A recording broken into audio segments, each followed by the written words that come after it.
Debate on vote number 20, Women, Youth and Persons with Disabilities Appropriation Bill. Thank you. I will now recognize the Honorable Minister in the Presidency for Women, Youth and Persons with Disabilities, Dr. Nkosazana.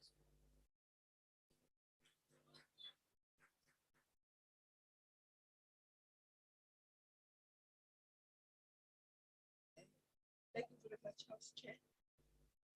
Deputy Minister in our department, Honorable Chairperson of the Portfolio Committee and all the Portfolio Committee members.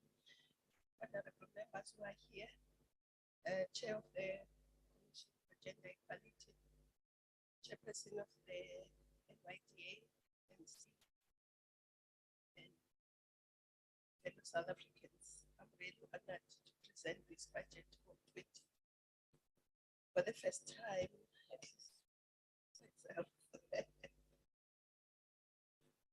Honorable House Chair, central to the mandate bestowed on this by this government, by our Constitution, which is the supreme law of the land, is the determination to build a sovereign and democratic South African state that is anchored on the values of human dignity, achievement of equality, collective prosperity and well-being. Our Constitution foregrounds the Bill of Rights as the cornerstone of what should eventually resemble a just, equitable, and a more humane society. Honorable House Chair, despite the substantial and visible progress we've made in all spheres of development, we remain one of the most unequal societies. We have our population in poverty. We are the first to acknowledge that despite our best intentions, the systemic legacy of over 300 years of colonial conquest and exploitation and unabated plundering of the wealth resources of this country, of our land, and the resultant underdevelopment cannot be corrected and redressed in just under 3 decades of exploitation. It is also a reality that since the dawn of democracy, every effort of transformation has been resisted and challenged by those who have deep pockets and have the affinity to the past. And they've taken probably every measure that we are trying to transform this, especially the economy, to what. But let me say in the words of Dr. Kwame Nkrumah, and I quote, "Those who judge us merely by the heights we've achieved, we do well to remember the depths from which we started." What persists and is of particular concern to all of us is the extent to which our society remains characterized by an unhealthy concentration of income, wealth, power, and opportunities in the hands of the few. The picture worsens when we turn our attention to wealth inequality, assets inequality, and the disproportionate debt burden along racial lines. A study by the Southern Center for Inequality Studies has revealed that the top 10 wealthiest South Africans own 85.6% of the wealth, with an average net worth of 486 million. The richest 3,500 South Africans own more wealth than the bottom 32 million altogether. On average, the poorest half of the South African adult population own more than they own. This means that even if they sold everything they had, women, children, youth, and persons with disability live in fear as they bear the worst of poverty, economic exclusion, and unprecedented nightmare of gender-based violence and genocide. Honorable House Chair, we are we are advocating for a significant change in our department's positioning and character. In addition to being an advocacy department, we're going to implement some projects primarily concerned with advancing the interests of women, youth, and persons with disabilities. We have adopted an all of government and all of society approach in livelihood restoration, wealth creation, poverty and hunger elimination. Special projects that will be rolled out across the country's poorest districts where the greatest need is. As the President so emphasized, we need a step change for the purpose of completely disrupting the structural afterlives of an economy that for decades has thrived on unjust patterns of high accumulation and concentration of resources in ways that punish those who keep the wheels of the economy. There is no merit in merely inclusively from what is essentially a tip of a dangerous iceberg. Honorable House Chair, according to Section 198 of our Constitution, which deals with the principles that anchor the character of our security service, the state of national security must, and I quote, reflect the resolve of South Africans as individuals and as a collective nation to live as equals, to live in peace and harmony, to be free from fear and want, and to seek a better life. As things stand, we do not live as equals. Communities live in fear due to violent crime and GBV. We do not live in peace and harmony, and neither are we free from fear. So, Honorable House Chair, the youth of this country represent a blessing with limitless potential and possibilities. However, the current state of poverty, idleness, and general economic inactivity amongst the population, general and youth in particular, cannot be left unattended. So in this financial year, under the guidance of the Commander-in-Chief, our department will rally all of government and all of society behind the finalization and implementation of a SANDF-led national service, primarily targeted at the women and persons with disabilities, and will accelerate our nation's post-pandemic construction and attainment of our national development goals. The SANDF-led national service we have in mind will train and capacitate our youth to be resilient and self-sustaining, massify sector-specific skills development, power up our nation's industrialization aspirations, growth, and economic, and kickstart a deliberate skills revolution open to every South African son and daughter. We envisage this program to prepare young people to meet the country's current and future professional needs, and for a future free of want and insecurity. Honorable House Chair, as households and communities come to terms with the extent of the social, economic, and livelihood devastation that the COVID-19 pandemic left behind, poverty-stricken families and communities face numerous challenges, including weakened livelihoods, hunger, limited or no economic opportunity. These challenges contribute to a cycle of poverty that disproportionately affects women, children, youth, and persons with disability, particularly those in the rural and township communities.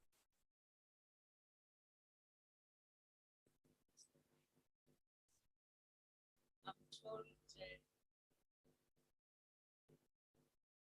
that the people usually cannot hear.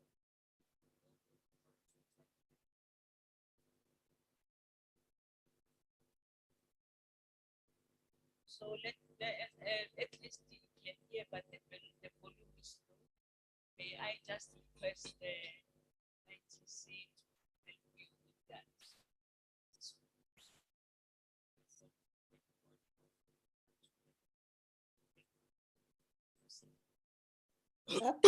Thank you. My apologies, Chair. I am sorry to disturb the session, Chair. The sound is worse than when you started speaking. So we are unable to follow the minister's address virtually.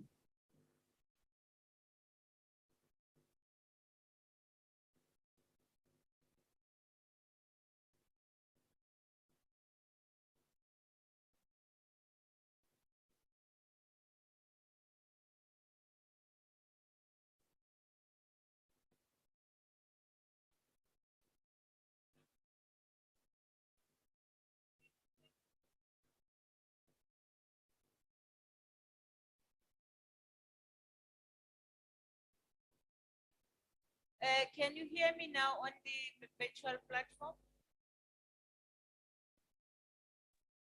Yes, House Chairperson, thank you. Okay.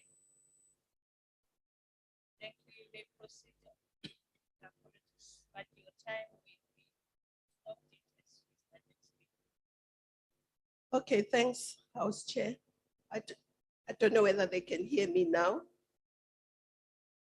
We can hear the minister, thank you. Yes, we can hear you better now, Minister. Okay, thanks.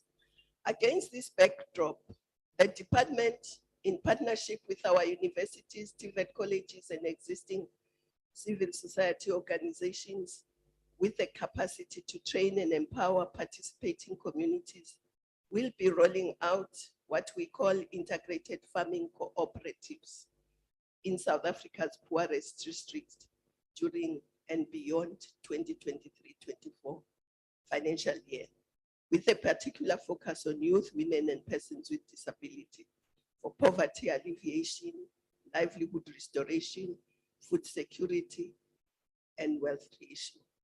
The primary objective of these projects are to reduce the impact of extreme poverty, hunger, unemployment, and basic socio-economic insecurity, restore livelihoods, and build community wealth through integrated crop livestock farming cooperatives. Agricultural cooperatives to be rolled out in these districts will seek to maximize mutual support and economies of scale by enabling farming individuals, families, or communities to pool resources together, share equipment, and jointly purchase inputs and create economies of scale, lower the costs, increase their bargaining power with suppliers and buyers, and improve their productivity and competitiveness. Honorable House Chair, in addition to that, we are also collaborating with the Cooperative Banks Development Agency and other key stakeholders to develop a concept document to support more women, youth, and persons with disabilities to establish cooperative banking institutions. Empowering cooperatives through this niche approach will improve the sustainability and viability of cooperative-based business. Cooperative banks have always been an important part of many successful financial systems. We're confident that through our partnership with the Cooperative Bank Development Agency and other stakeholders, we go a long way towards improving financial and economic inclusion of the marginalized communities. Of course, if you look at the developed and developing countries, the majority of banks are cooperative banks, whether you look at France, Germany, Austria, and many others. We also learn from Miriam Makeba's iconic career not to underestimate the power of the creative industry. This industry is not only central to the soul of a nation, it has a potential to create millions of jobs, as we have seen through Hollywood in Nigeria, Bollywood in India, and also from the rest of the world. This industry has a ripple effect on other sectors of the economy by generating a demand for goods and services from suppliers, manufacturers, and distributors. A single production, for example, creating direct job opportunities in related industries such as logistics, hospitality, fashion, project management, transport, and many other economic sectors. Artists, like sports people, also become ambassadors of our country. In our bid to harness the potential of this industry, we're in discussion with various social partners to establish community-based recording studio, at least one this year, maybe more later, to enable communities, particularly young people, to record their music and explore their creative abilities. Further working with the NYDA, work has commenced towards the establishment of a radio station. We are told that we are a advocacy department, but where is the platform to advocate?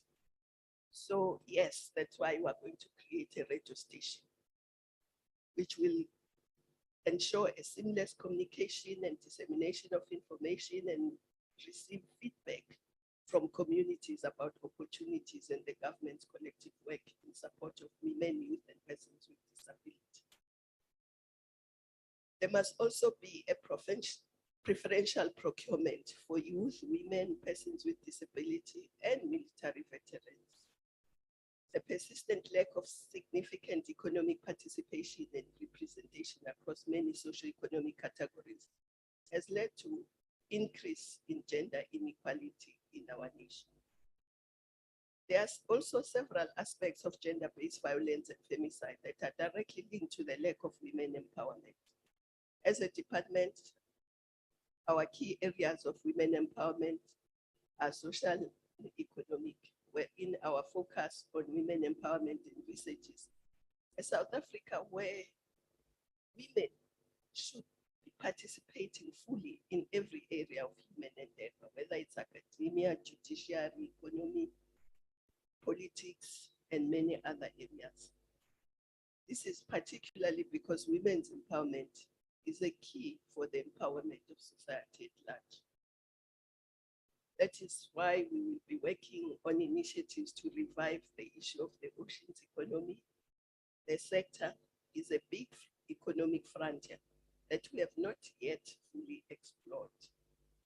This year's National Women's Month will spotlight one of the department's priority programs on the oceans economy under the theme Harnessing Opportunities in the Oceans Economy for Women's Socio-Economic Empowerment.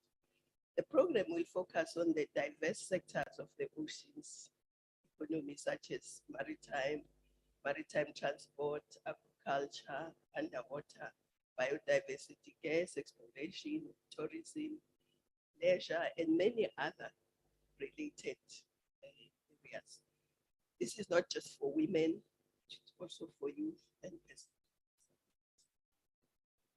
Honorable Speaker, the current financial year, in the current financial year, the NYDA will target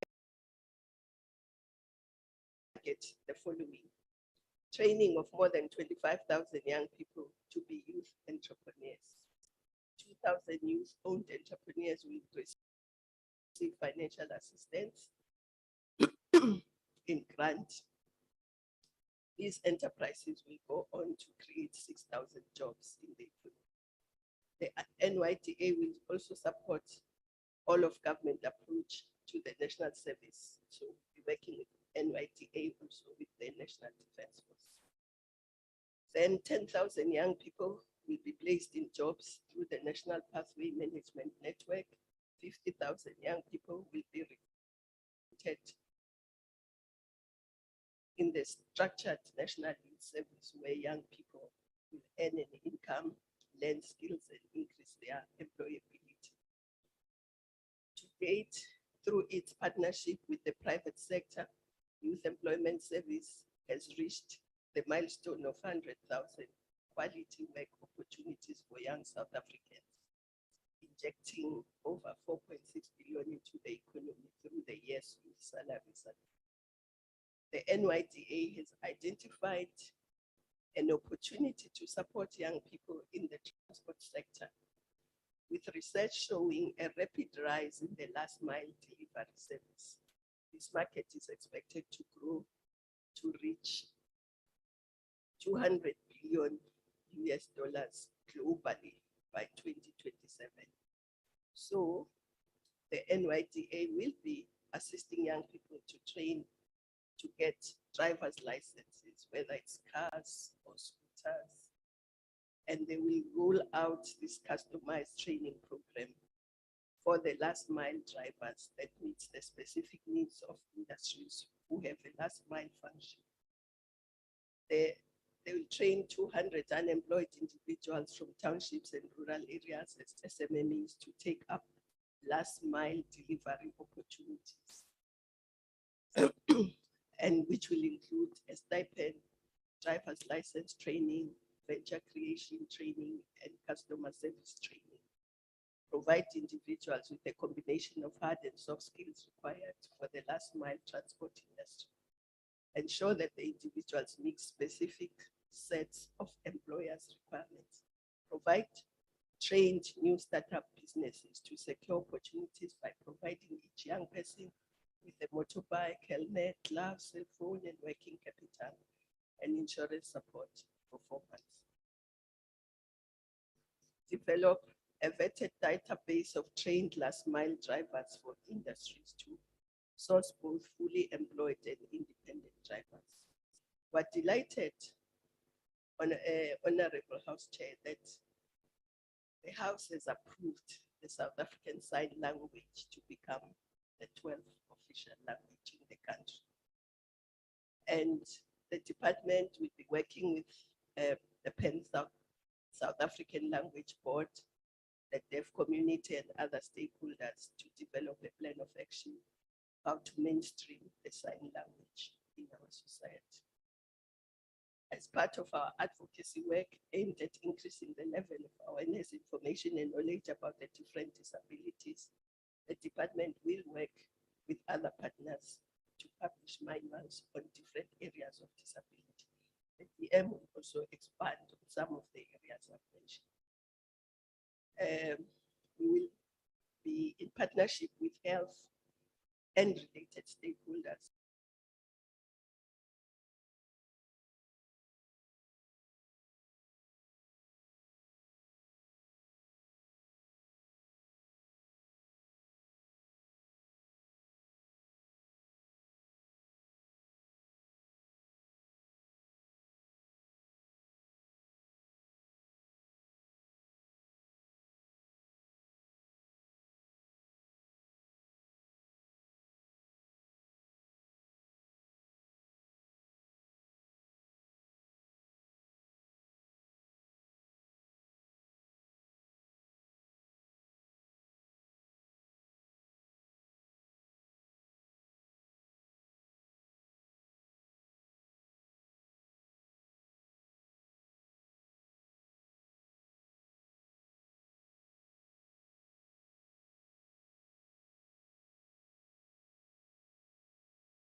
Poverty mission is. Mine was to liberate the country. What is yours? Thank you, Honorable Minister. And maybe to inform the Honorable Minister that I didn't want to disturb her and I took 2 minutes from you at the slot. Okay, I ask you to support this budget.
Honorable stakeholders. Minister. We now recognize the Honorable Chairperson of the Portfolio Committee, the Honorable Daba.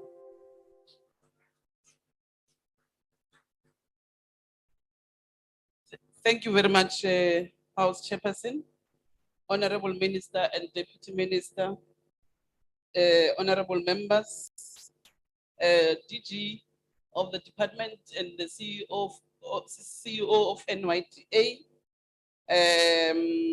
distinguished guests, and Bahlali baseMzansi siyabulisa. The ANC supports this budget.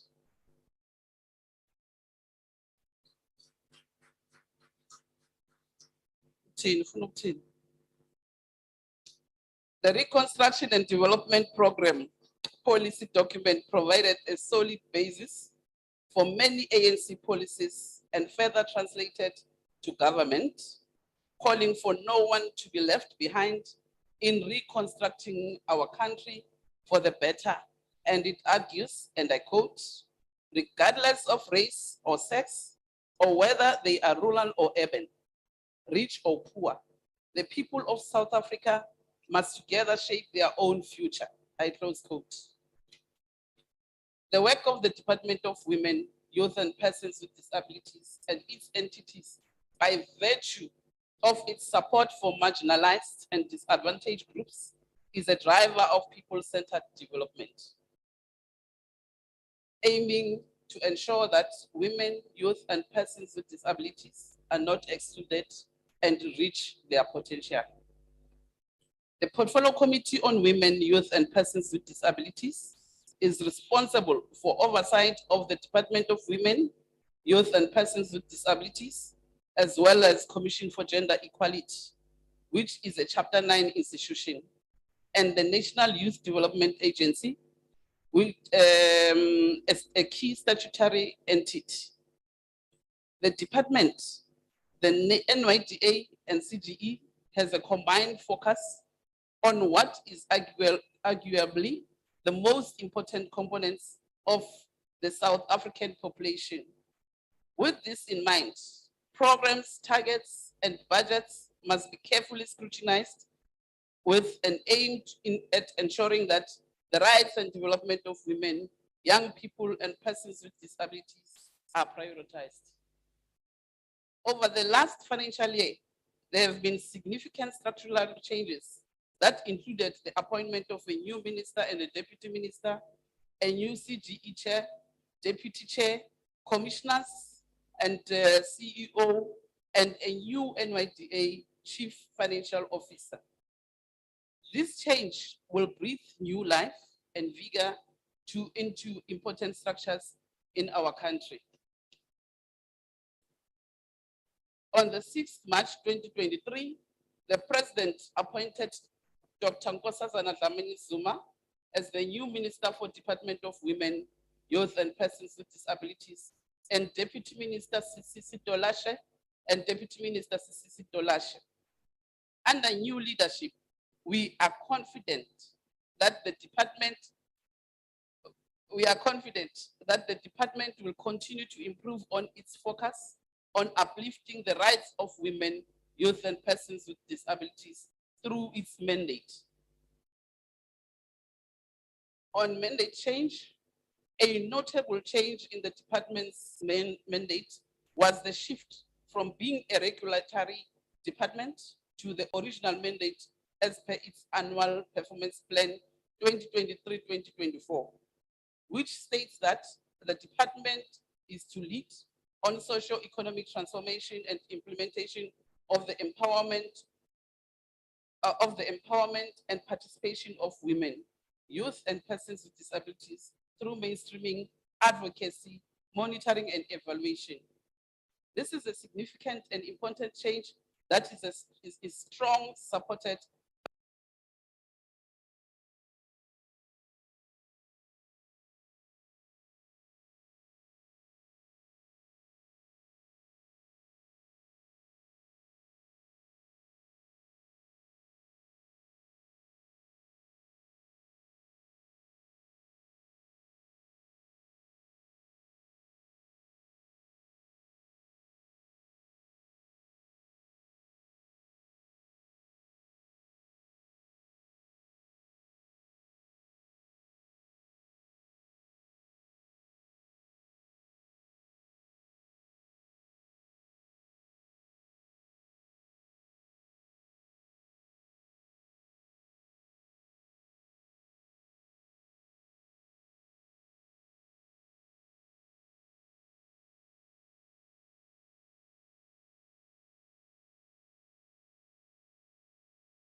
marginalized groups by all and especially by government.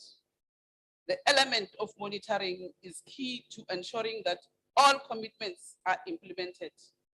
The ANC 55th conference resolutions made this strong call that, and I quote, the state has a responsibility to be biased towards disadvantaged and marginalized groups, and that it has added responsibility to ensure their enjoyment of all their rights, including the rights to life, choice, privacy, and security.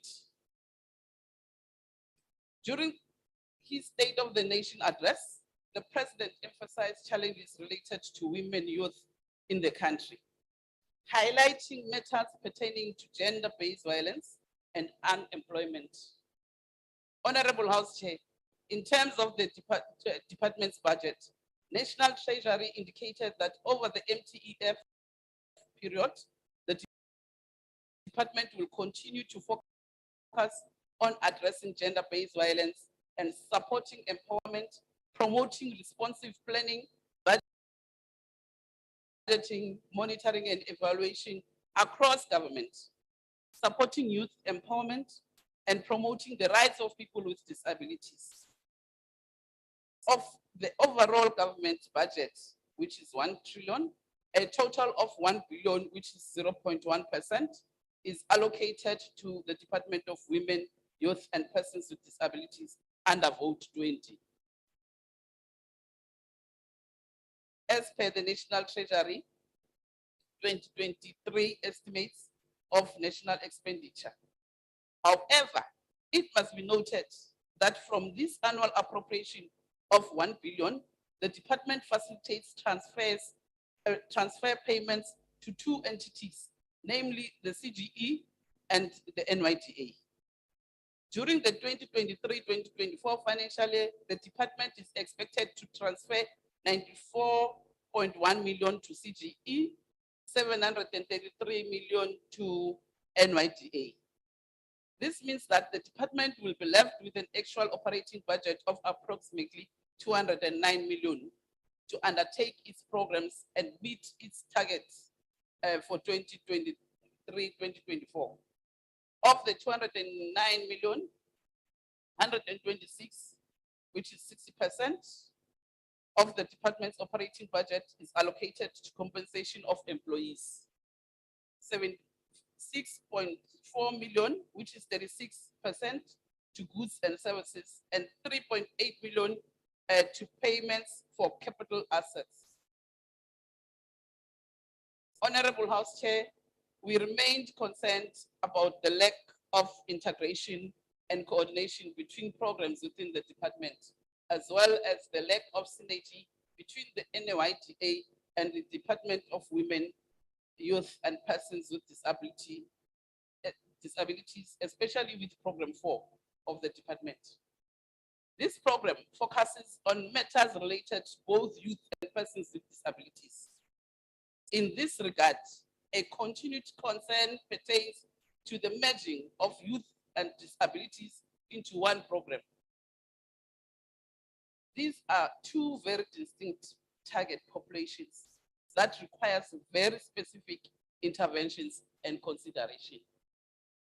In terms of legislation, the Disability Rights Bill must be prioritized as it has fallen off the department's agenda and is no longer reflected in its APP. Gender-based violence and femicide remains a growing concern in our country. The department must bolster its efforts to address this serious challenge. This must be reflected in the department's targets, as it appears to be lacking in this financial year's APP. Furthermore, more information on the establishment, funding, and implementation of rapid response teams across the country is imperative. Whilst we welcome a focus on the Women's Economic Assembly, this should be sharpened to ensure tangible outcomes in terms of economic empowerment for women in the country.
is a need for uniformity in implementation of the SDP across provinces.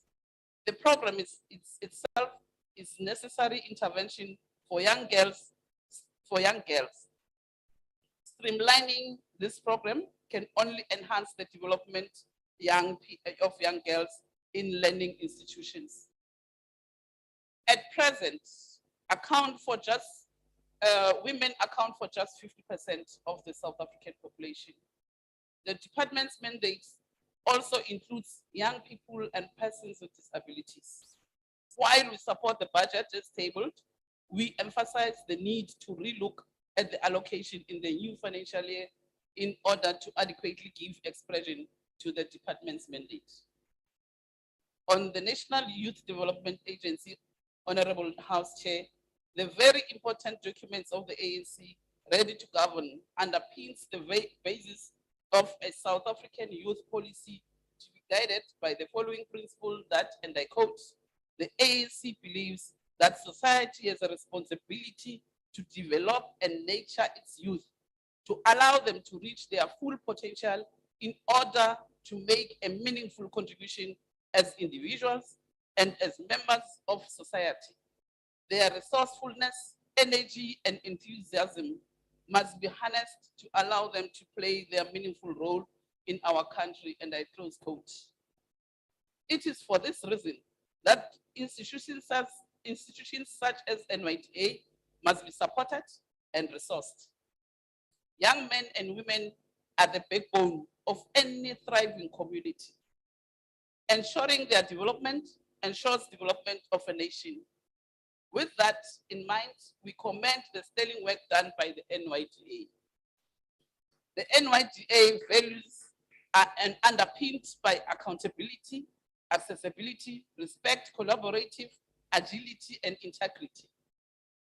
The NYDA's vision is a credible, capable, and active development agency that is responsive to plight of South Africa's youth. I want to go to its mission because you know it, honorable members. As per the revised strategic plan 2020-2025 and APP 2022-2023, the NYDA has now 3 programs, namely Program 1, Administration, Program 2. Thank you very much, Honorable Chair. Siphambi kwakho nje. Nayiva ibovu. So you saw that you got extra 12 seconds. Thank you very much. Let me recognize the Honorable Shari.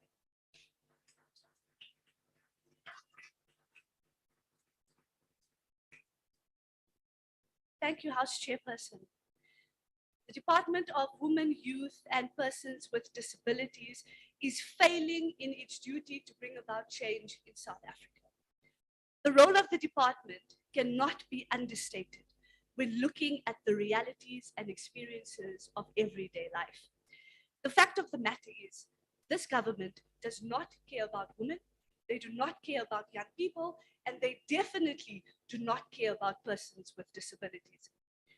This is evident in their so-called APP and budget. When this is interrogated, it is clear that this department has no clue about what is happening on the ground and the issues faced by people every single day. After 4 years, they have nothing to show for the work they are meant to be doing. If this is not an indication of their failure, I don't know what is. The truth is that this department is failing, and it is the people in this country that suffer. The only thing the DA welcomes is the change in the department's mandate. Moving back to its original mandate is better aligned with what the department needs to do: provide leadership as well as coordinate government's response to the issues facing women, youth, and persons with disabilities. However, House Chairperson, the lack of understanding of the mandate of the department internally, how it is operationalized, and overall understanding by the country at large remains one of the department's biggest challenges. People don't know what you do. You need to get it together. The removal of key targets show that the department is still far removed from the realities on the ground. Everything you mentioned, Minister, will mean nothing if there are no targets that are attached to your plans. By removing targets focused on key legislation and having targets that are simply to produce a report, like literally their target is to produce a report, is not smart. It is not aligned to the needs of the people. It is a waste of time and honestly a sign of mad disrespect. This APP cannot be accepted and it must change in order to reflect the needs of all women, youth, and persons with disabilities. The high rates of GBVF in this country, and especially amongst young people, continues unabated. The department is meant to lead the fight and coordinate government's response to GBVF and foster women empowerment, but Minister, Program 2 is underfunded. The activities and targets show a lack of vision and nothing on leadership, innovation, and solutions. The department must reassess its role in the fight against GBVF. It must take up the mantle and fight without fear or favor for the safety of women and members of the LGBT+ community. The Sanitary Dignity Program is in disarray. The framework that is meant to be in place is not being implemented. There are no reporting lines, a lack of uniformity across provinces, and any monitoring and evaluation this department has reported on is ineffective and it is weak. It is the girls in schools that are dependent on sanitary products that are once again let down by this failing department. Tutuzela care centers across the country are falling apart because of a lack of resources and capacity. There's no uniformity across TCCs. There are no specific reporting lines, and with no line item for TCCs makes it exceptionally difficult to assess allocations for GBVF specific matters. TCCs are so important, Minister, because it should be a one-stop for victims and survivors to get assistance when they have been assaulted and raped. The DA has consistently raised these issues in Parliament, and yet it continues to fall on deaf ears. The merger of youth and persons with disabilities show that the department does not take young people and persons with disabilities seriously. The lack of budget, the lack of spending, and the lack of capacity speaks loudly. If this department cared, it would reflect in their APP and in their budget, but it does not. Young people in Ennerdale, in Johannesburg, like many other young people across this country, struggle with substance abuse, with most young people getting addicted by the young age of at least 15 years old. The department needs to do more to provide opportunities to young people, as so many young people are already despondent and cannot see any positivity to motivate them to do better for themselves, their families, and their communities. The chances of young people succeeding in a broken system is already so low, and the department has no tangible plans to assist young people and should hang their heads in shame. Looking at the NYDA, the DA welcomes the efforts to source funding through their own donor funding initiatives. The biggest challenge remains access to the NYDA and its services. Young people in Ennerdale, Aldos, and Saldanha, for example, have no idea who the NYDA is and what they do. Young people must be given opportunities to enter the job market and the economy. The lack of skills development and mentorship programs available for young people in these areas and across the country remains a challenge, and the NYDA must ensure they expand their reach. Chairperson, the CGE is a mess. I am unable to even speak on it because what we received was an embarrassing copy and paste rush job of an APP and budget. The CGE must resubmit and stop messing the women of this country around. As a Chapter 9 institution, you must do better. Minister Dlamini Zuma, you have a big task ahead of you in this new portfolio. We expect you to take the issues faced by women, youth, and persons with disabilities seriously, relook at your APP and budget, and ensure your department submit an erratum to change the APP so it is more aligned with the needs of the people. I thank you. Thank you, Honorable Member. Ma'am Kaula, so right, much. I really.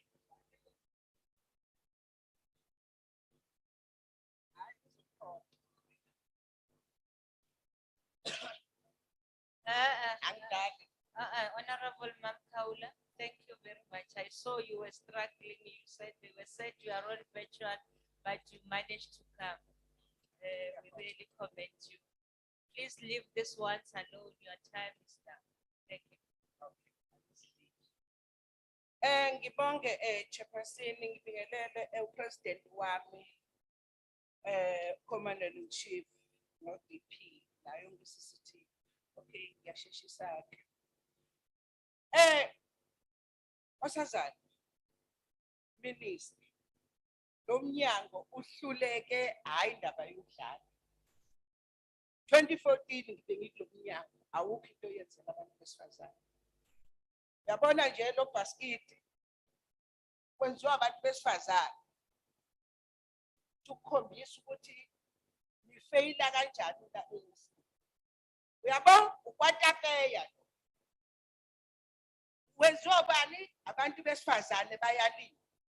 I'm not joking. Upatata lo linywa abantu besifazane amadumbe la uyawazi banana lo thathwa omncane. Umbuzo wami uthi abantu besifazane bayohlupheka kuze benini na besikhala ngabelungu be-apartheid namhlanje khona nina abantu abamnyama nina eniphethe iminyaka nihlula nje ukuthuthukisa ebhulwa la usuka khona abantu bayalima abantu besifazane ukwazi kahle khona indawo la enzinga baze besusa amanzi entabeni ngamapayipi bezochelela ingadi zabo nihlule ukubathuthukisa laba basket engikhuluma ngabo akho bamhlabi yalingana lokho kudla kwasendweni komaphumulo yini eyenza ukuthi lingayi kulabantu besifazane nibanikeze izimali bakwazi bakini nana kunamanga akhuluma ukuthi labantu njengakomambedweni komaphumulo benza amadumbe kwathiwa bazothengelwa umshini kuze benze ama-chips kuze bemanje nikaze kwenze yini inkinga na aniyi kubantu nikhipha imali lanifake kuma-province komasipala bese ziyaphela singayi bantu ngiza ku-NYDA NYDA ayenzi lutho ayiye emakhaya but ayaziwa iseka ANC yayigcina nje ukuxoxwa ngayo ayiyi hlobo kubantu kodwa izimali zikhona siyaphuma ihlulwa ukwenza nje just i-database yokuthi zingaki izingane okufanele ziyongena ema-university ukuze lezi ngane ingagcine ihlele ekhaya zibe yiphase kahle ihlulwa ukwenza i-database yokuthi zingaki ingane ebeziphase ema-university ukuze ihambe iyoxoxisana neminyango ka-government nomasipala ubafaka emsebenzini bayeke ukufaka iy'poki lezi ey'gcwele koThekwini anikwazi ukwenza lokho lo mnyango ka-NYDA ingakho nje ngithi angifuni ukubhalelwa umuntu ispeech ngifuna ukuyikhulumela la kulento yaka CGE umnyango bese uthembe kunayo yonke because ukwazi mina myself usufonela usukuma endaweni kodwa manje unenkinga awusakwenzi usufika kufanele ireport unikeze before ulifikise manje kuyimanje la eWestern Cape ivaliwe office umbuzo wami la eWestern Cape actually ngideployed la Kukulethu Philip bayafa abantu bayareyishwa bafakwa ngaphansi kombhede amasoka abo sizobikwaphi lezo nkinga lento ingiphatha kabi ngoba Umuntu mengibona ungibiza ngo-honorable as member of parliament. Yini engizoyijabulela ukuthi ngi-member of parliament abantu bathi behlupheka. Chesterville kungcono Nkosazana Zuma ngoba ubekwe wena iphela lapha. Chesterville kunomfana lapha kuthiwa uNdlebe. Isibongo. Bambiza ukuthi ukapteni. Because wayekade eboshiwe. Kusho ukuthi mayiboshiwe waphuma uyakwazi ukutshela iyouth ukuthi ijele linjani. Ukwazi ukuqoqa labantwana laba abangene ezidakamizweni. Yes. Abazama ukubakhipha kuzona. Kodwa kade ngqongqoza even emnyangweni uqobo. Kamini kaPrima akathola isizo. Kuyimanje lo mfana njengoba ngikhuluma naye imoto yakhe. Bebesho kuyiqeda ngoba laba abadayisa izidakamizwa. Kubhlungu kubona ngoba ubalela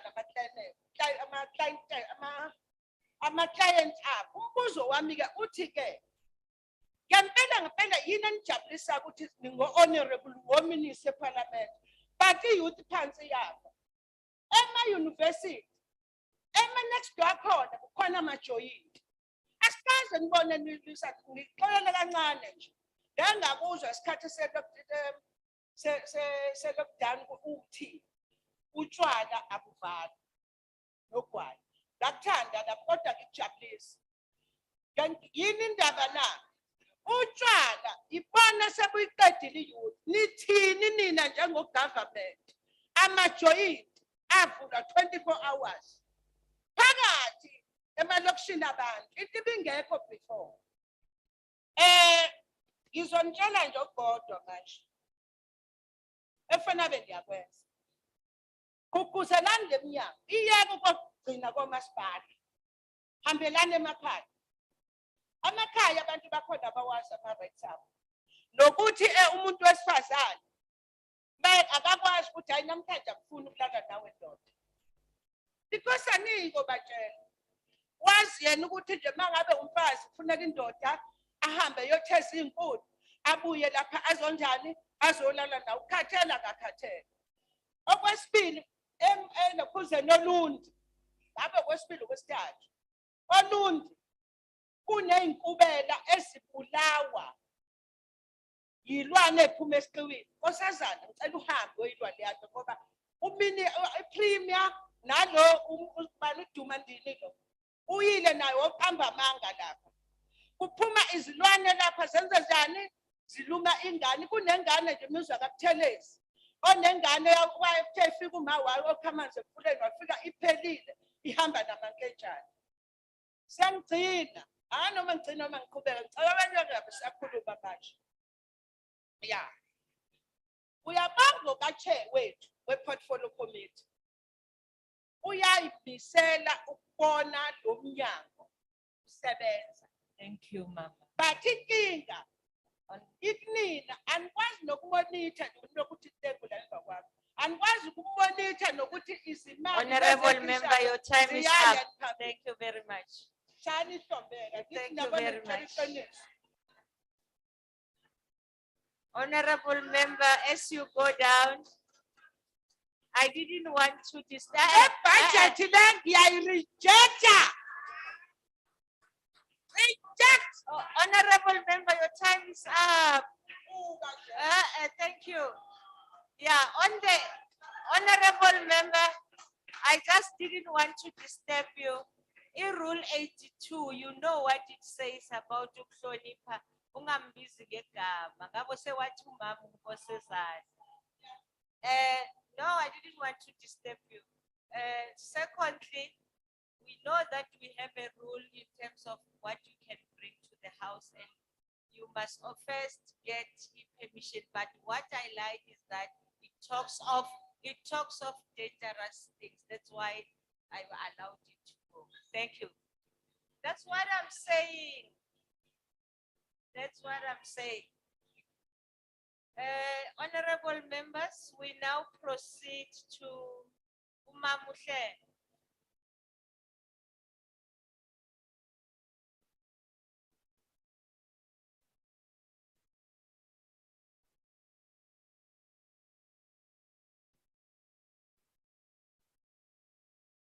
Honorable House Chair, Honorable House Chair, let me say the IFP support this vote. According to the statistics, South Africa, women make up 51% of South Africa population. Youth age 15 years and younger about 28.3%. Youth age 15 to 34 years account for 34%, and persons with disability around 7.5% of our population. The department impacts the lives of more than half of our population and vast majority of South Africa's vulnerable persons. The IFP agrees with the recent Portfolio Committee report. The Department of Women, Youth and Persons with Disability that can and must and do more. It must follow through on targets it has committed to and not just drop them from the APP without explanation. The IFP is deeply concerned that targets related to the monitoring and evaluation of the police station and Tutuzela Care Center, as well as court monitoring, were discontinued and no longer appear as targets. Ngifisa ukusho mama ukuthi njenge-IFP siyafisa ukugqugquzela ukuthi le minyango esisebenza nayo nawo osebenza nayo ukubona ukuthi kuyenzeka ukuthi nanxa sikubuka ukuthi khona lapha ezikoleni abadisable abanakiwe kunakwe laba bama-wheelchairs kuphela. Kukhona izikole mama okuthiwa ama-full service lapho khona izikole ezine-autism. Ingane zakhona zintula nje i-learner transport. Ngakho bengingacela ukuthi mhlambe lo mnyango ubone ku-education ukuthi ama-learner transport kulezi izikole ne-autism ngoba zona ziyi-full service ayenzeka zibakhona abakhona lawo ma-transport. The women, children and vulnerable persons who are victims of gender-based violence often report secondary victimization and authorized or a lack of resources and support. Cheers.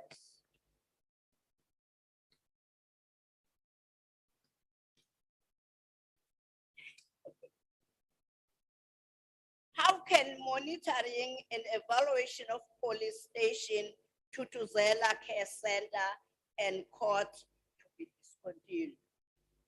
Who will speak for the voiceless? According to the Department of Justice and Constitutional Development website, we currently have 54 Tutuzela Care Center in South Africa.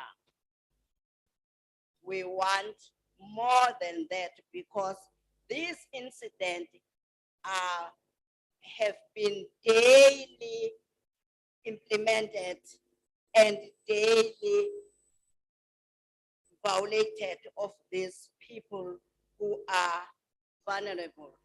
Wanongoma nje kunesalwazi esareisho ngoba singakwazi ukuhamba sireisho umngane umntanaso ngoba azuthi akekho.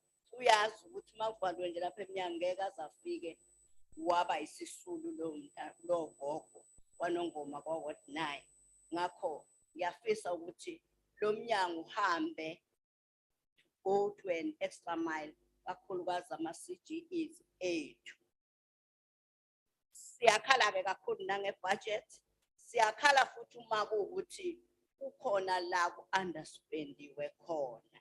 Siyafisa mama, siyakwethemba ukuthi akusezukwenzeka ukuba ku-understandwe kukhona izidingo ey'khona. I thank you. Sithokoze Mhlonishwa. Honorable Briet.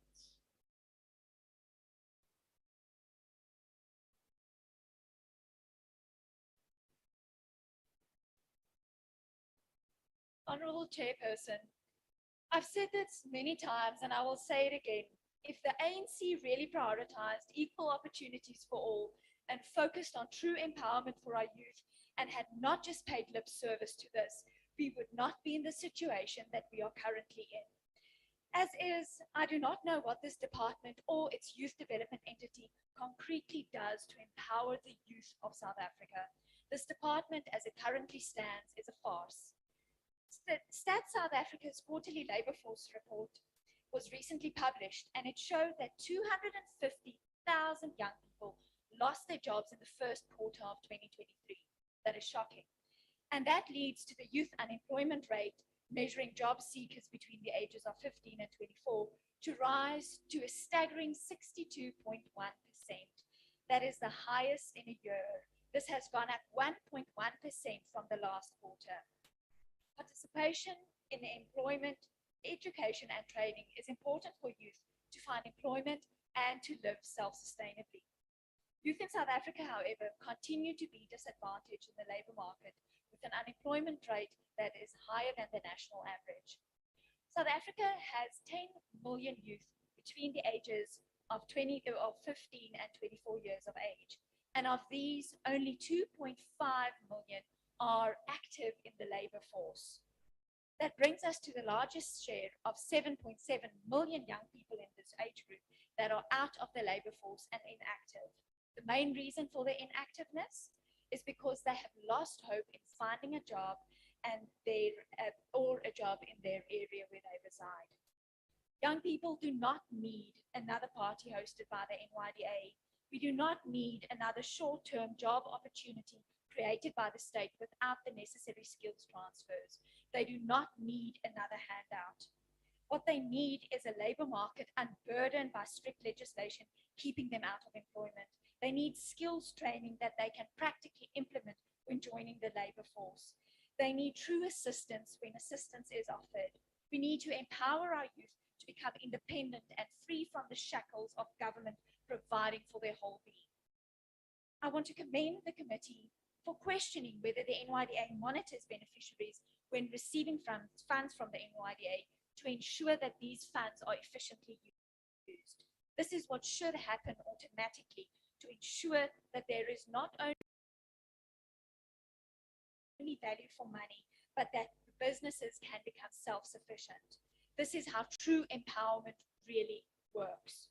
What is also welcomed from the committee is when they queried what the NYDA tends to do when assessing the effectiveness of market linkages and mentorship programs in the year ahead. These are important areas, and this is how we can support young entrepreneurs. Taking a look at the NYDA, we see that according to their website, they see themselves as lobbyists and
creating jobs and finding jobs in government for these youth.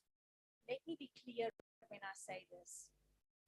The NYDA cannot address the issue of youth unemployment by themselves or by forcing government departments or the SANDF to create these short-term projects and job opportunities.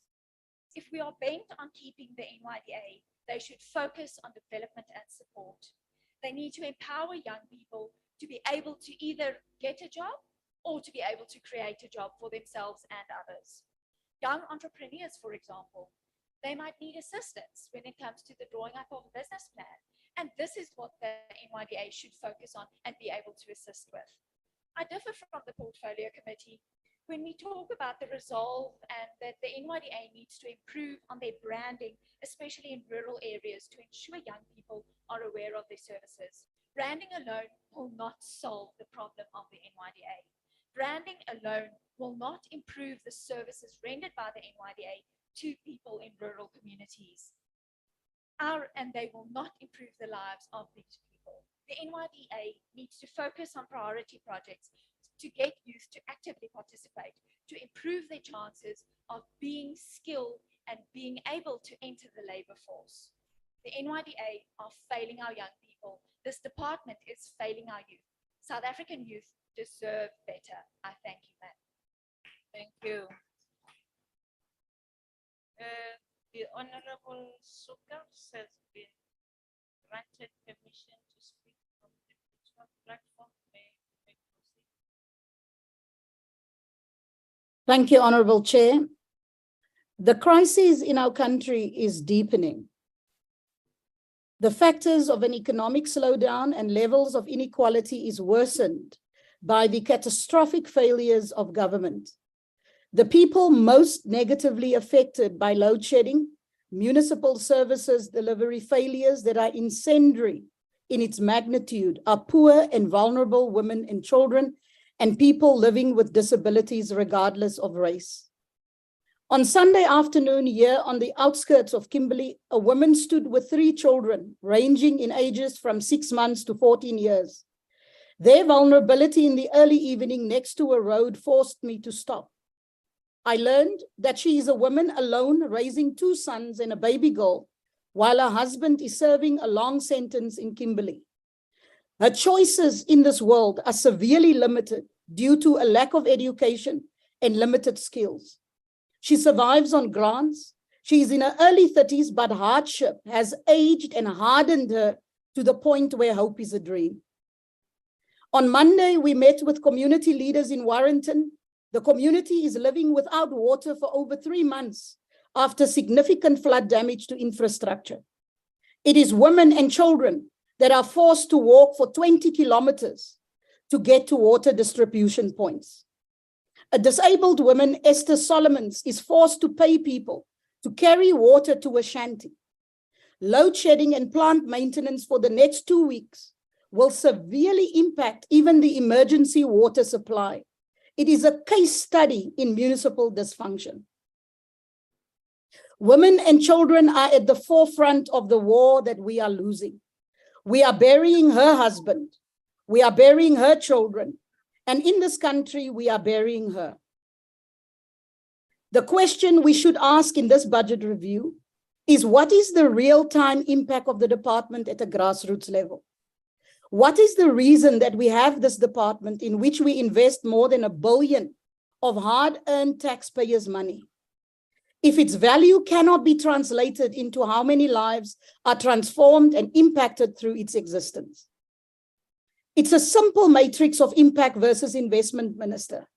The department has undergone several changes in its mandate, and we certainly hope that we're done with the word salads and government spending money on government rather than real-time service delivery.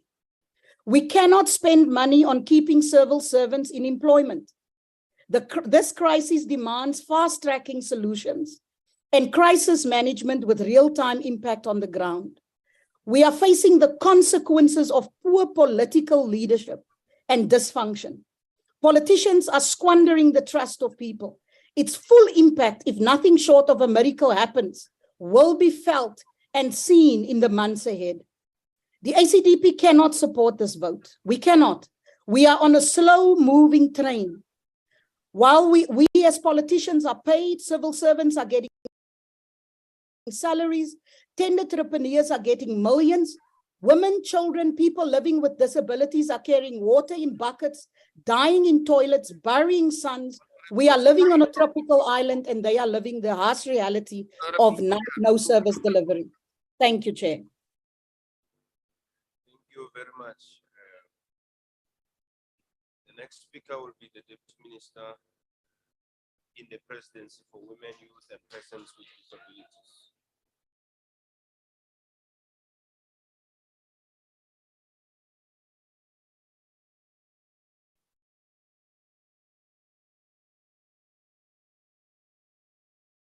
Honorable Chairperson, Minister, Chairperson of the President, honorable members, DG and team, good day.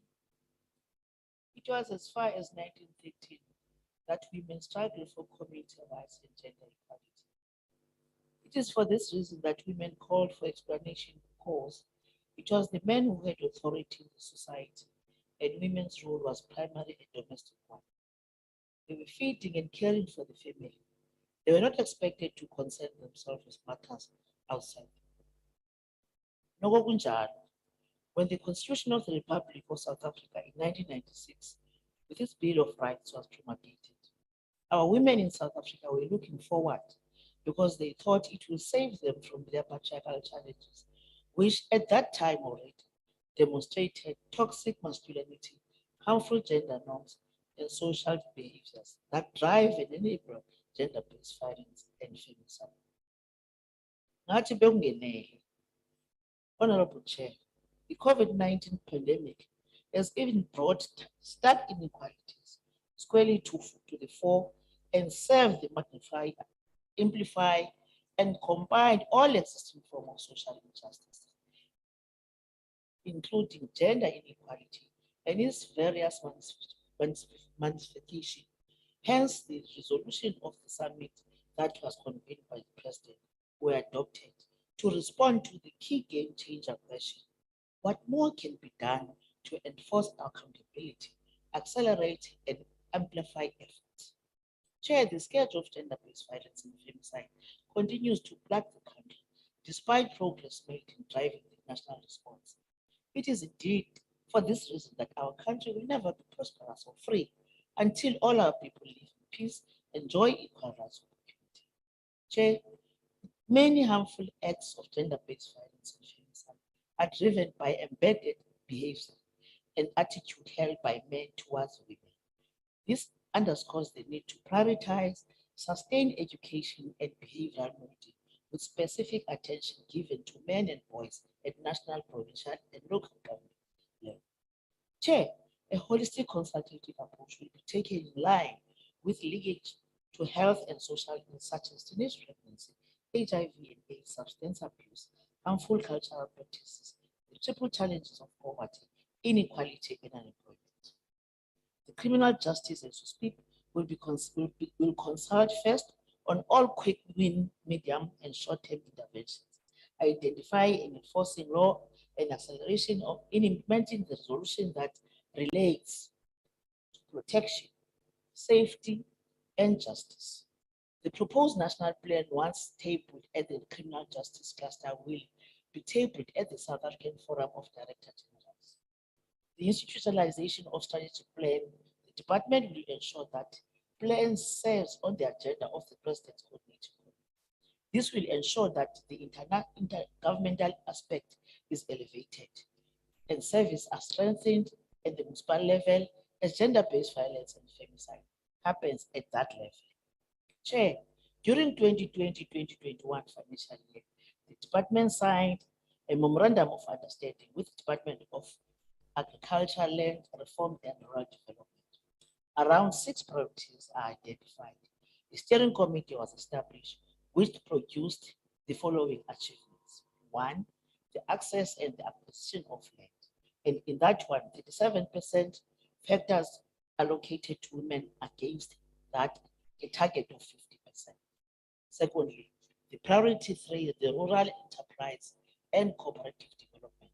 The total 91 corps, which 334 were members were trained, and in there 155 are women, 131 are youth, and 2 persons with disability. On priority 4, at skills development, a total of 969 students enrolled at agricultural colleges.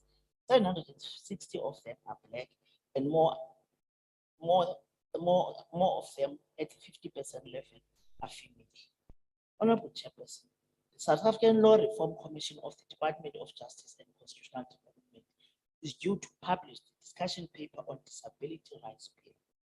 Once published, the Department of Women, Youth and Persons with Disability will roll out wide consultation with the disability sector, the legal fraternity, and the academia. Chair, we are pleased to also announce that the protocol of the African Charter on Human Rights and People's Rights on the Rights of Persons with Disability in Africa is to be deposited at the African Union. The department will ensure domestication of the AU protocols. To take the work forward, Chair, following the National Assembly approval that South African Sign Language become the 12th official language in South Africa, the South African Sign Language is offered as a subject in the school curriculum in South Africa. The department, the Pan South African Language Board, and the deaf community and other stakeholders will continue to work together to realize the aspects and the processes of South African Sign Language Charter. Responsible stakeholders will, in line with the Charter, implement measures to ensure South African Sign Language is made available to public to effect accessibility communication for persons who are deaf. The department hosted at the Economic Summit for Persons with Disability with objective to dismantle the barriers limiting access and participation of persons with disability in the mainstream.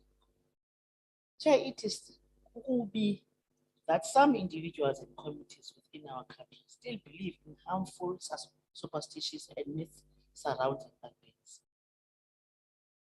Persons with albinism remain targets of femicide, kidnapping, and atrocities. The department, in partnership with the Task Force on Albinism, will develop a program to advocate, educate, and create awareness around the prevention of discrimination and violence against persons with disability. The department will also continue to monitor compliance with national and international obligations for the rights of persons with disability in accordance with the United Nations Convention on the Rights of Persons with Disabilities. Chair, we will work on this in partnership with relevant stakeholders, particularly the National Home Builder Registration Council and Department of Public Works, amongst other stakeholders.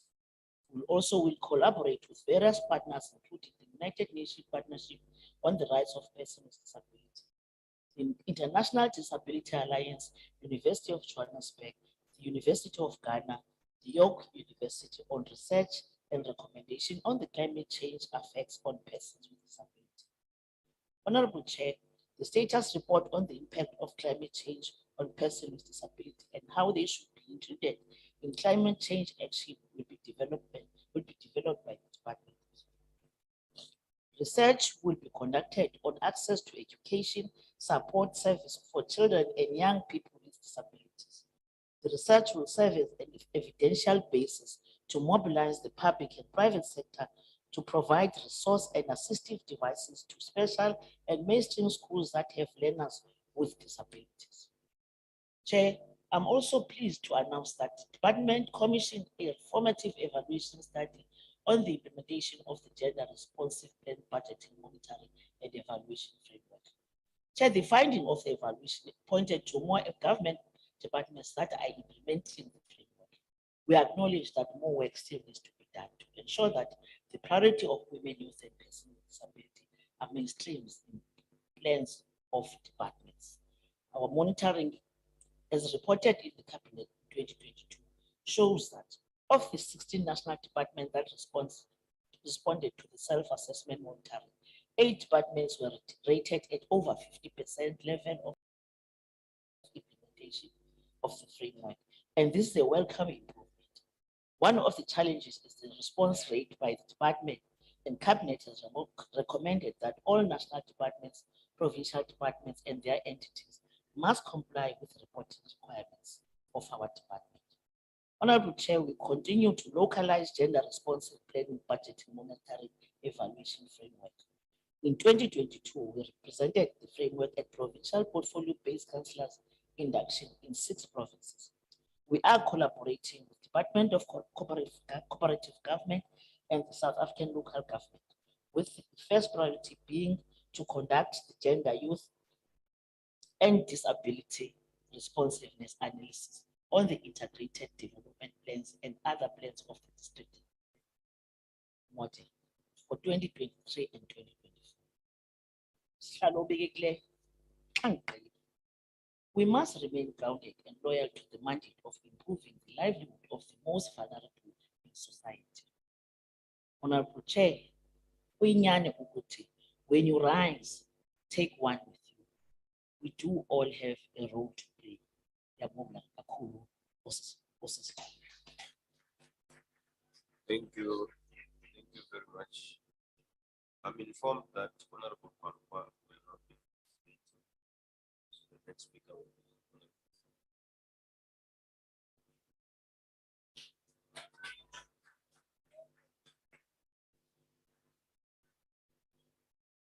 Thank you very much, Chairperson, Minister and Deputy Minister of the Department, the Chairperson of the Portfolio Committee, the DG and the CEO of NYDA, fellow South Africans. Maybe I should start Makaula Bengkala Bona or Bengkala Madumbe and my chiefs. The Ready to Govern document of the ANC of 1992 acknowledged the growing youth population which persists even now. It is for that reason that the ANC policies fully recognize this important section of our society, with specific emphasis on the marginalized youth. The youth in this country continue to face elements of marginalization in various sectors. It is this basis which requires government and the private sector to create a conducive environment for the youth to channel their energies to productivity, enable them to reach their full potential and play a meaningful role in the country's development. Honorable members, the recent quarterly labor force survey for the first quarter of 2023 reported that youth aged 15 to 24 years and 25 to 34 years recorded the highest unemployment rates. Approximately 3.7 million out of 10.2 million young people aged 15 to 24 years were not in employment, education, or training. This is a problem we need to address as society, working with all social partners from government, business, labor, and civil society. As the African National Congress, we have prioritized the creations of jobs for the youth, as joblessness has a face of young people in this country. Young South Africans must be given opportunities for skills development for the present and the future to empower them to attain and benefit from the benefits of the democratic dispensation. The National Youth Development Agency has created multiple programs to assist youth in accessing opportunities and facilitating skills development for them to be better prepared for opportunities. The NYDA operates in all 9 provinces. We must say, CEO, that we want operational NYDA offices in all local municipalities in the country. Honorable members, a young man from Emalahleni, Mpumalanga, Mr. Ntokozo Joseph Mtweni, who received funding from the NYDA to start his water purification plant, and his business is doing quite well and supplies local shops. It is true, young people like Joseph Mtweni that we see the work of the NYDA.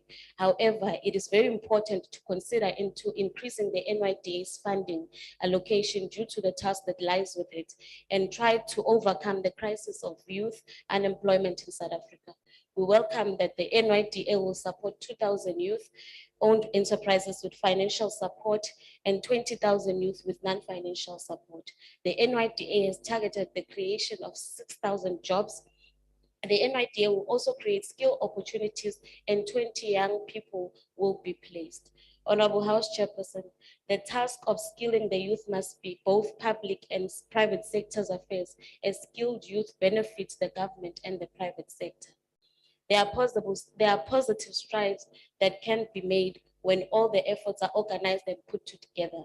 Initiatives such as the National Youth Service Program and Youth Employment Services display what can possibly be achieved with the commitment of the government and the greater collaboration.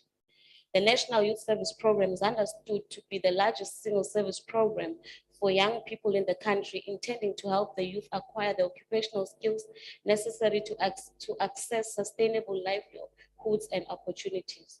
The Presidential Youth Employment Services has created over 1 million jobs at a 2.5 absorption rate. 4 years later, 100,000 jobs are created with 40% employment rate, and 77% of youth empowered or of youth employment services beneficiaries are women, and 61% of youth coming from grant recipient households. This shows that with collaboration, we can make an impact. Honorable members, many other interventions other than this are important, such as handling the issue of entry-level jobs and transforming the South African Defence Force through proper recruitment and succession plan. Entry-level jobs where someone can improve on a day-to-day interaction with the task allocated shouldn't require many years of experience. Institutions such as the South African Defence Force should be at the forefront, deliberately having aggressive youth recruitment plans for the spirit of patriotism. We welcome the focus of the department in this regard. State procurement should be used to transform youth-owned businesses with the intentions that when these businesses grow, youth may diversify their interests and build sustainable jobs. Honorable House Chairperson, TVET colleges and SETAs are key partners and stakeholders in youth skilling, both for the purpose of employment and entrepreneurship, and must greatly position themselves to help South African youth. The Department of Monitoring and Evaluation and the Department of Women, Youth and Persons with Disabilities should continue to strengthen their monitoring and advocacy for the youth interest across all departments, state organs, and all spheres of government. Honorable House Chairperson, as I conclude, ngifuna ukusho ukuthi load shedding letinye tinkinga lesibukene nato silusha la South Africa. Mizamo ye NYDA and the funding programs in provinces assisting young people in opening their businesses iyanyatseleka ngalendo ye load shedding. When there is no electricity, young people like Mr. Mtweni cannot operate their businesses. Sicela ukuthi uhulumende webantu aqhubeke asebenzele ukutikhandla ekulweni ne load shedding. It is a matter of urgency that all social partners have the orientation to leave no one behind in their programs and in their projects. I dare say nothing progressive and developmental should be done in this country with the exclusion of the youth. As the African National Congress, we support the budget vote. I thank you.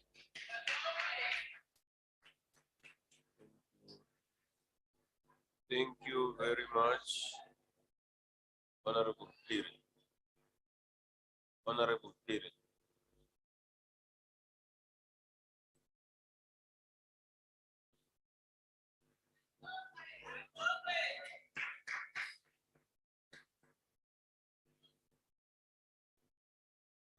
Na Kenta, Chairman Stool, ke tla rata go iša madimo a ka go Afrika Borwa ka bophara, badudi ba Afrika Borwa, maloko a hlomphegilego. Ke rata go tšamiša le moetapele wa rena ya tshwereng department ye, Mama Nkosazana Zuma, le motlatša setulo sa gagwe Mam Tulashi. Rena bjalo ka lekgotla la badimo le batho re ema mo, ke rata go tlakiša baberekišani mmogo le nna gore re support-a budget vote ye. Ke re lekgotla la badimo le batho ngwa o fetileng le ile la tsenela kopano ya lona ya Congress ka December. Ka gare ga poledišono ya rena ke gore the African National Congress made a big call that there must be measures taken to address issues of concerns to people living with disabilities. This must be done with great effort and sense of being deliberate issues affecting persons living with disability and must and should not be taken by the way. Mchimbidza mshumo, mihasho ya muvhuso ifanela u tevhela milayo ya u thola vhathu vhane vha dzula kana vhane vha vha na thaidzo ya u tshila fhasi ha mutsiko une havha uri ndi vhathu vha songo ḓilinganelaho. Hoyu muhasho u tea uri u khwinifhadze na u isa phanḓa uri vhashumi kana private sector vha kone u thola na vhone vhatholiwe vha vhe vhashumi u fana na vhaṅwe na vhaṅwe. The ANC believes that the issue of marginalized groups, such as persons with disability, being mainstreamed and put at the center stage. The Department of Monitoring and Evaluation and Parliament should play an effective monitoring role to ensure that issues raised by the sector find its expression. Honorable House Chair, I want to also take this opportunity to try and ask Honorable Brit, or be it a Brit, I'm sorry for pronouncing it badly, or in all the issues that she has raised, where is she in when we are sitting as a portfolio, because we have a role to advise and make sure that whatever that needs to be done by the department, we all advise. I've never seen her. I've just seen her today. I was not even aware she's part of this committee, but she raises a number of effort. But I want to say to South Africans, she's not doing her role. Honorable House Chair, I also take forward to say the department has made its role and tried to push the task in working with issues of albinism.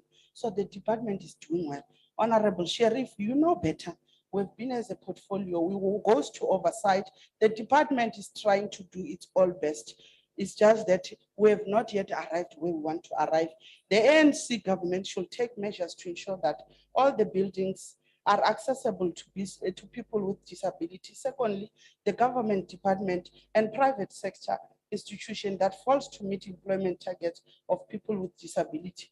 There must be no access to both and the public-private sector when it comes to making sure persons with living with disability and integrated and feel in their hearts in all the ways. The state development and social infrastructure such as human settlement, bridges, schools, and etc. must consistently lead in the regards to the protection and dignity of persons living with disability. Honorable House Chair, we welcome and support the effort of the state president in committing to deal with issues affecting persons with disability. As we move forward, on the 14th March, the president has addressed the Presidential Working Committee dealing with disability. In his address, I quote, first, we should increase funding for disability-related programs and services. This will include funding for education, training, employment, and healthcare services for the people living with disability. I close quotes. Honorable House Chair, the department is doing very well. Sheriff knows it better. Even though we have to brush and try to make it further, we are aware, even in the portfolio committee, we have addressed the issue of Western Cape. Honorable House Chair, we are aware that Western Cape CG offices are not operating, and the department has promised to make it a point the offices will operate as soon as possible. House Chair, as the ANC, this is our effort, and we are making sure that the CGE, NYDA makes it a point, their vision and mission are attained. It is our role in this committee, Chair. Honorable House Chair, can you protect me? I think they are drowning me into the noise. I seek protection. Just wait, honorable members. Honorable members, you are allowed to heckle, but the room is very small. If you can do it a little bit better. Can you please proceed, Honorable Perry?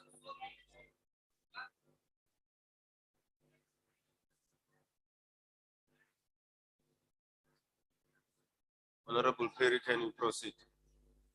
Honorable House Chair, the ANC and the as a leading government party has made a call to the department to also incorporate on issues of gender-based violence and make it a point that we are bringing as a portfolio to the House the bill of gender-based violence. Honorable House Chair, the department also recognize and accept people who are the LGBTQIA+, and they are making sure we are working with them and the programs. Thank you, House Chair.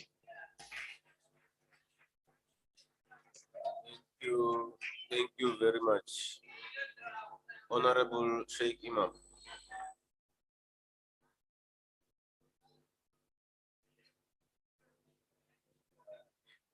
Thank you, House Chairperson. The National Freedom Party will support the budget vote tabled here today. All right, let me start off by asking this question. We have 14 political parties in Parliament. Can you do a head count of how many people with physical disabilities each political party has? And why many of them that are raising concerns are not doing likewise in theirs? We only have 2 members in Parliament. Look at those who have a lot more and ask themselves, how many physically challenged people do they employ for starting? But Chairperson, allow me to draw the attention of this House. Honorable Sheikh Imam, can you wait? Honorable members, I repeat again, the room is very small. Can we please try and not drown the speaker? Thank you very much. Honorable Kaula. Honorable Kaula, can you please lower your voices, please? Honorable Sheikh Imam. Thank you, Chairperson. Allow me to draw the attention of this House that apartheid Israel killed 2,171 children thus far. And more importantly, 40 people were killed in Palestine by the Israeli apartheid regime this year alone. Now, Chairperson, yes, the youth unemployment rate is very, very high in the country. And we talk a lot about gender-based violence, but Honorable Minister, I want to say that if you want to deal with gender-based violence, you have to get to the grassroots of what it is. You're not going to solve this by sitting and debating in Parliament all the time, but to identify why we have such a dysfunctional society from grassroots level. And I want to plead with you, Minister, put measures in place from grassroots level at schools, together with the social workers in the communities. Identify those children that are coming from dysfunction and save them at that early stage. When they grow up, it's too late. No child is born a murderer or born a rapist. We need to ask what went wrong, when did it go wrong, how did it go wrong, and why did it go wrong? That's what we need to do. You know, I gave an example of unemployment, Chairperson. You know, if you want to have a haircut, I've said this again and again in South Africa, you'll never get a local barber available. And we have 4,500 wards in South Africa. What stops us? Through empowering these youth, letting them become barbers. These people are earning a lot of money. That's why they leave their wives, children, families, and they come in. Why can't we introduce? So there's a lot we can actually do as far as the youth are concerned in this country. As far as the women are concerned, I want to raise concerns again. You know, we've come back from Kimberley on the weekend and things, and SAPS has just recruited a lot of them. But there's a huge discrepancy between the males and the females. A lot more males have been recruited rather than female. So I think we need to attend to that as well. But very importantly, I think we need to understand that we need to work together to be able to address the problems that we see. We're not going to do it in isolation. We're not going to do it by attacking each other, but only if we can come together collectively can we address the concerns and the challenges that we have in the country currently. Thank you very much. The National Freedom Party will support this. Thank you very much. Honorable Tarapela Machezi.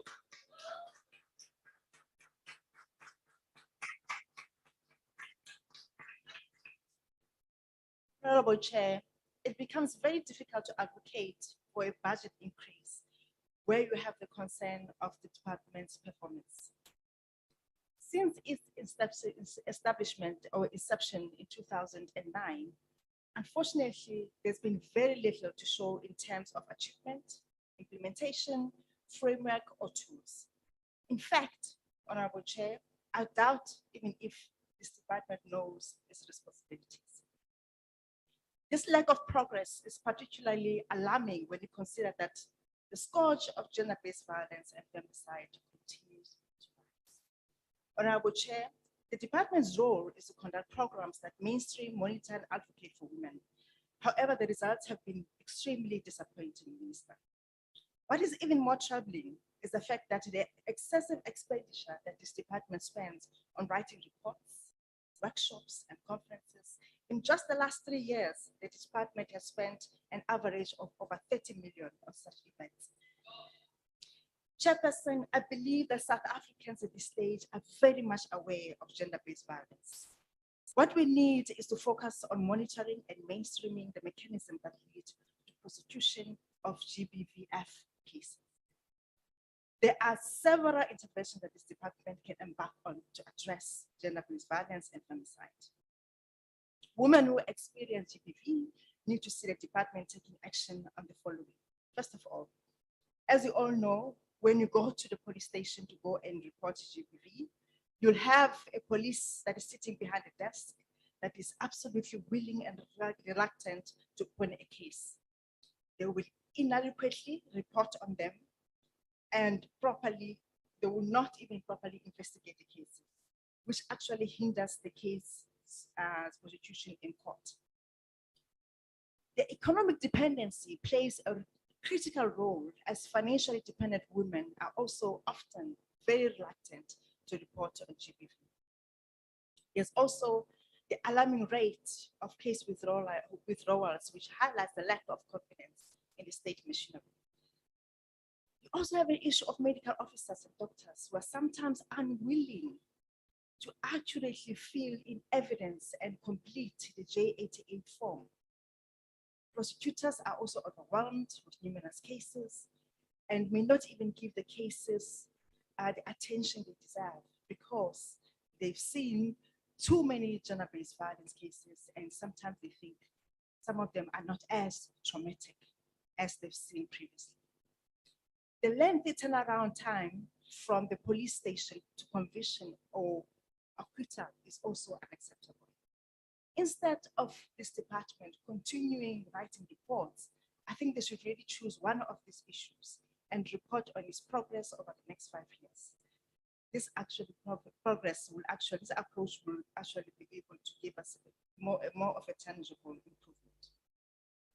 Secondly, Chair, if we have to address the department's role as a custodian of the rights of people with disability over the past 10 years, that is also being absolutely dismantled.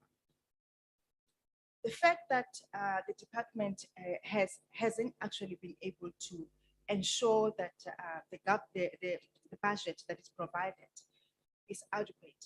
At the moment, we've only seen, according to our APP, that the budget allocation is about 13 million for this year, and millions have been given to people with disability for the last decade. But yet, there are still questions that we have as a department, as a committee, that were not responded to by the department. For instance, has the department drafted legislation on the rights of persons with disabilities? The answer is no. There's very little progress from the white paper. Are there meaningful skill building programs providing employment opportunities for persons with disability? Sadly, no. Instead, they are often limited to soft skills like basket weaving. Has the government mainstream inclusive schooling for persons with disabilities? Regrettably, no. The Minister of Basic Education approved the screening, identification, assessment, and support policy to remove barriers to learning for learners with disabilities. Yet only 22% of learners of school-going age do attend because of an illness or do not attend because of illness or disability. And ordinary schools are not universally accessible for those experiencing a physical disability. And according to the Department of Labor, persons with disabilities are the ones who have the most happy. However, 2% employment equity representation of people with disability is not being realized in the public or the private sector due to a lack of advocacy and awareness for this group. Lastly, women empowerment is also an issue which is very disheartening. The fact that we have 51% of South African population, women who are still underrepresented in labor force or lack leadership positions is also of concern. We really need to make sure that women are empowered. It's been over a decade now that this department has been in existence, and yet we're not seeing any empowerment of women. In order to overcome these challenges, we urgently need a new mindset, Minister, and fresh ideas. And I hope that's what you're going to be bringing in into this department. Because we cannot continue with doing the same thing over and over again. Thank you. you very much. The next speaker will be Honorable Marekwa.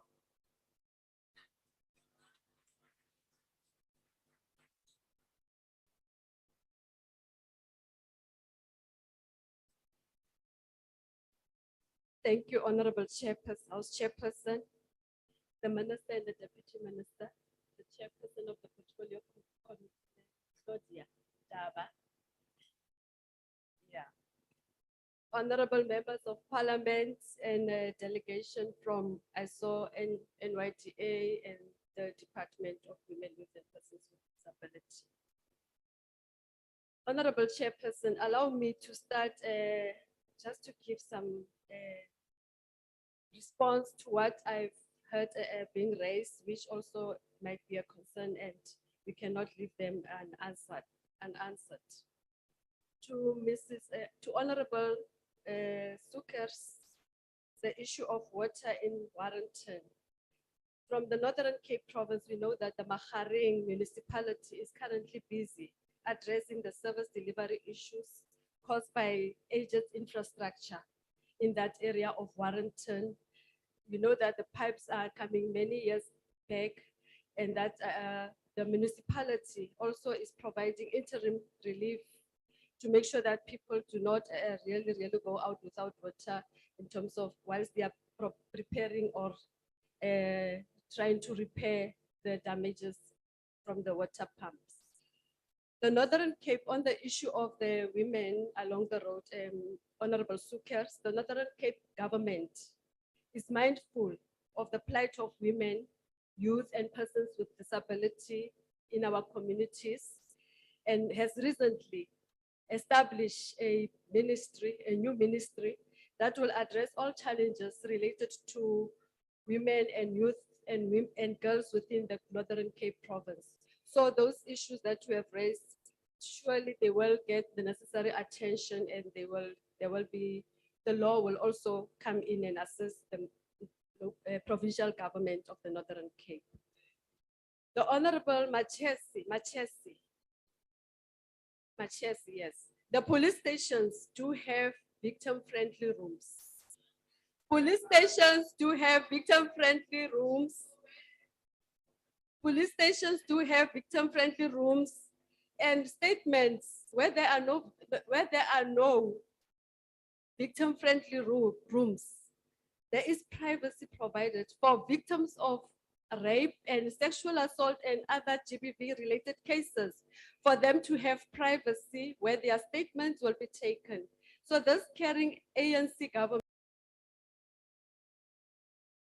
make sure that women and those who have been assaulted do not stand in public with everybody to give their statements. There is privacy provided. Where there are no victim, provision is made that their statements are taken in privacy. They don't queue with other people.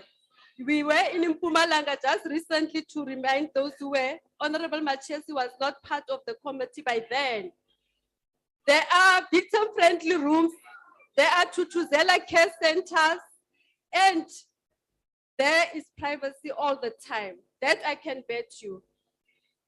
Yeah, it's true. We might just be, because opposition, we will deny the facts that are there.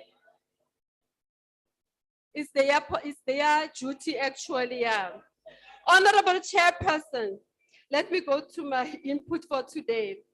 We cannot address gender mainstreaming without talking to patriarchy. As we know that as this current government or this democracy, we took from a government that was oppressing and not caring about the rights of all the people. Patriarchy is a system which is entrenched globally, and so in the case of our beloved South Africa, the African National Congress has been leading the light in ensuring that gender issues are mainstreamed in all facets of society. As a movement, we are not yet at the desired stage, and we continue to develop and implement policies which respond to the needs of women. The United Nations Sustainable Development Goal 5 on gender equality, it advocates achieving gender equality and empowerment of all women and girls. The UN problematizes the gender bias as follows. That is an undermining of social fabric and it undermines social fabric and devalues all of us.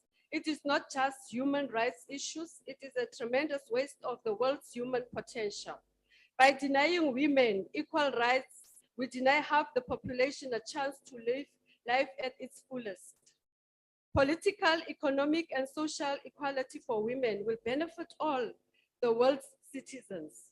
Together, we can eradicate prejudice and work for equal rights and respect for all. Goal 17 of the Agenda 2063 of the African Union it's themed as follows: the Africa we want. Further adds to this and addresses the issues of women empowerment, calling for full gender equality in all spheres of life, looking into addressing the challenges of women and girls' empowerment, violence and discrimination against women and girls.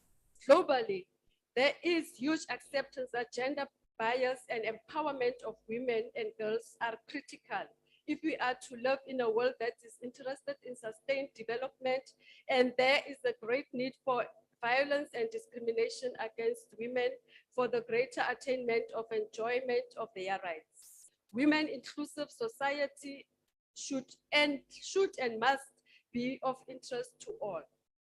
There can be no better way in emphasizing the centrality of and importance of women's emancipation than recalling the words of the late President Samora Machel of the from Mozambique. I quote, "The emancipation of women is not an act of charity, the result of a humanitarian or compassionate attitude.